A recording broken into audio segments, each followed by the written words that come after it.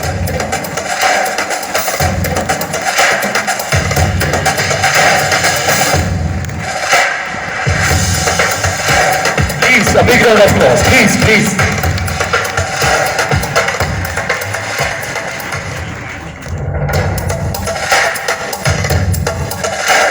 Thank you, Hafiz Sahab, and thank you, Usman Akhtar sir. Please, we are planning to have a ribbon cutting ceremony.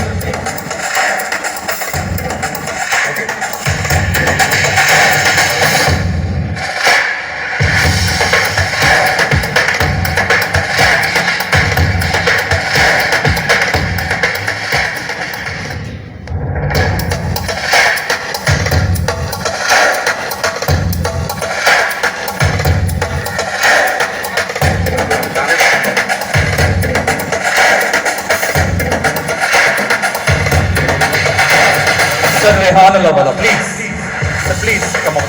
Dr. Jameel Ahmed sir, please, for ribbon cutting ceremony. Inderjeet Singh Khalsa, Miss Alia Sarim Barni, Vice Chairman Sarim Barni Trust, please. This is the ribbon cutting ceremony of Brackley Learning Karachi campus.